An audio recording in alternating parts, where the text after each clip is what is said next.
So, right, Dillian Whyte is now the champion. He is the WBC Diamond interim champion. He scored a round 4 knockdown. So, if you check my prediction, I said 4, then I said 5. 4 or 5. So, Sean, yet again, you bang on, girl. I don't know if I thought... Povetkin didn't look on job, didn't look on game at all. But you know the funny thing is, Dill got Povetkin out within a nice little combination. But the punch that solidified that was Povetkin's punch that he likes to do, his left hook. Dill left hooked him. Povetkin, he had him sliding all about from round 1.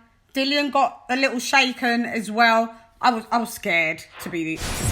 So yeah, Dillian got shaken a few times. I actually had Povetkin winning 1 round, and I'd have to say I think that was round 2. Dillian Whyte at times got connected by Povetkin. Povetkin was trying to get in the inside. I saw Povetkin definitely trying to get in the inside to land that uppercut. But Dillian, bit shoddy with, sometimes he had the jab, sometimes the jab just wasn't there. I think it could have looked a little bit more tidy, but then again, that's Dillian Whyte's style. He's a straight up brawler, guys. I'm happy for him. You know, that shows there's a light at the end of the tunnel. Povetkin just didn't look in the great shape. But why I was scared that Dillian Whyte was throwing some really good shots at Povetkin, and yes, it rumbled him, but he didn't go down at first. I was like, what do we got to do to get you out of here, mate? His feet were everywhere as well.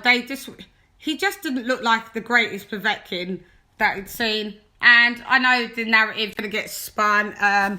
Maybe because, you know, coming off COVID, like, was he really 100% well? Because on the way in, he looked a bit... Povetkin looks like an old man. He says he wants to fight Deontay Wilder, but Wilder would smash him up, mate, to be fair. Yeah, I'm just trying to see some of the techniques of what Dillian...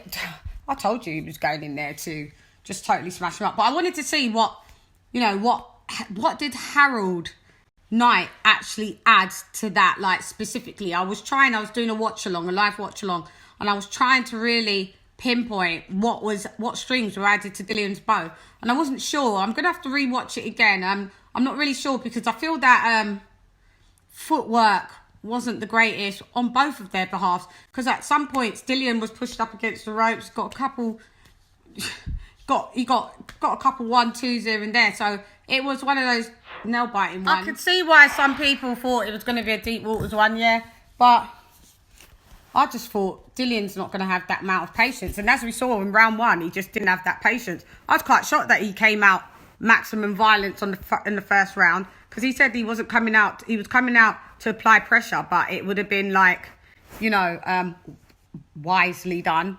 It was a bit, well, but he did startle Povetkin. But yeah, overall, a great night of boxing. Do you know one thing Dillian Whyte said at the post-fight? He's like, this ain't the WBC diamond belt. It's got no diamonds in it. This one's the old belt. This one ain't got no diamonds in it, Eddie. This is the belt that he got from, what's his name? Dillian. And Eddie's like, shame. Put them on blast. Where is the diamond belt with the blinging, fam? Bring the proper belt.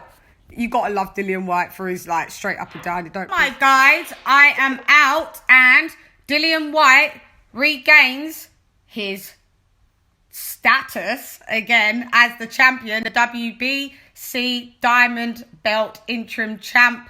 Onwards and upwards, Dill. Beat Povetkin.